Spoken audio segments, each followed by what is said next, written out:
Khulna city কর্পোরেশনের প্রশাসক হিসেবে যোগদান করলেও এখনও দায়িত্ব বুঝে নেননি নজরুল ইসলাম মঞ্জু।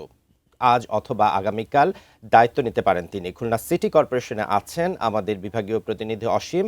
বিস্তারিত জানতে সরাসরি যুক্ত হচ্ছি তার সঙ্গে। অসীম, এ ব্যাপারে আমাদেরকে বিস্তারিত কি জানাবেন? বান্না, দেখুন, গত রবিবার সরকার যখন প্রজ্ঞাপন জারি করে খুলনা সিটি কর্পোরেশন সহ ৬টি সিটি কর্পোরেশনের নূতন প্রশাসক নিয়োগ দিয়েছেন। তবে খুলনা সিটি কর্পোরেশনের যে প্রশাসক পদে নিয়োগ দিয়েছেন নজরুল ইসলাম মঞ্জু, তিনি এখনও পর্যন্ত খুলনা সিটি কর্পোরেশনের দায়িত্ব বুঝে নেননি। আমরা কিছুক্ষণ আগেই তার সঙ্গে কথা বলেছি। তিনি যেমনটা বলেছেন, তিনি এখনও পর্যন্ত ঢাকায় অবস্থান করছেন। ঢাকা থেকে ফিরে তিনি যে কোনো সময় দায়িত্ব নেবেন, তবে নির্দিষ্ট কখন দায়িত্ব নেবে এটি এখনও স্পষ্ট নয়। আমার সঙ্গে রয়েছে খুলনা সিটি কর্পোরেশনের যিনি প্রশাসনিক কর্মকর্তা মোল্লা মারুফ রশিদ। একটু তার কাছ থেকে জেনে নিতে চাই, আসলে এই যে নূতন প্রশাসক কবে যোগদান করতে পারেন, তাকে বরণে আপনারা কী ধরনের প্রস্তুতি নিয়েছেন? বিসমিল্লাহির রহমানির রহিম। ধন্যবাদ আপনাকে। আলহামদুলিল্লাহ, উনি এই মাননীয় প্রশাসক হিসেবে উনি দায়িত্ব পাওয়ার পরে আমরা আশা করছি রবিবার হয়তো উনি দায়িত্বভার গ্রহণ করতে পারেন।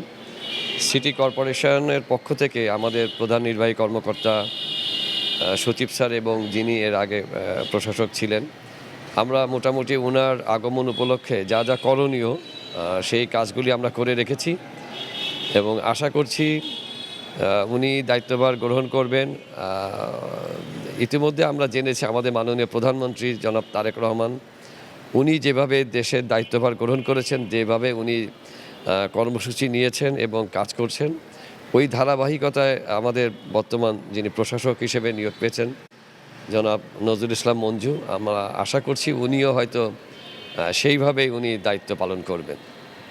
ধন্যবাদ। বান্না, আপনি শুনছিলেন খুলনা সিটি কর্পোরেশনের যিনি প্রশাসনিক কর্মকর্তা, তিনি জানিয়েছেন যে আগামী রবিবার হয়তো তিনি দায়িত্ব নেবেন, এমনটা তিনি জানিয়েছেন। একটি বিষয় আপনাকে জানিয়ে রাখি বান্না, খুলনা সিটি কর্পোরেশনে কিন্তু আসলে প্রায় 18 মাস ধরে কোনো অর্থাৎ যারা নাগরিকদের প্রতিনিধিত্ব করে, জনপ্রতিনিধি, তারা কিন্তু নেই।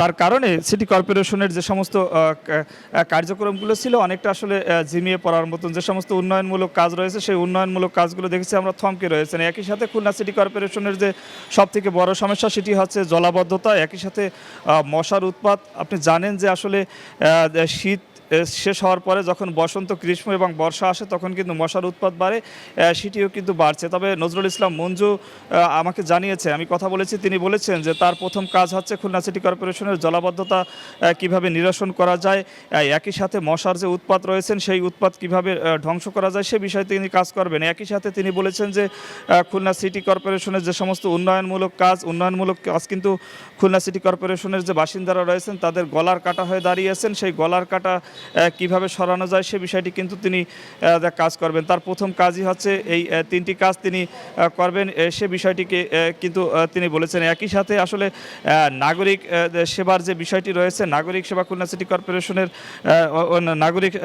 নাগরিক সেবা যেগুলো রয়েছেন সেগুলো কিন্তু তিনি বলেছেন যে নাগরিকরা যেন খুব সহজে সেবা পেতে পারে সে বিষয়ে কিন্তু তিনি ব্যবস্থা করবেন বলে জানিয়েছেন। আমার কাছে আপাতত এই ছিল বান্না, খুলনা সিটি কর্পোরেশন থেকে যে নূতন প্রশাসক নিয়োগ দেওয়া হয়েছে তিনি ঢাকায় যোগদান করেছেন এবং দায়িত্ব কখন নেবেন তার সর্বশেষ খবর।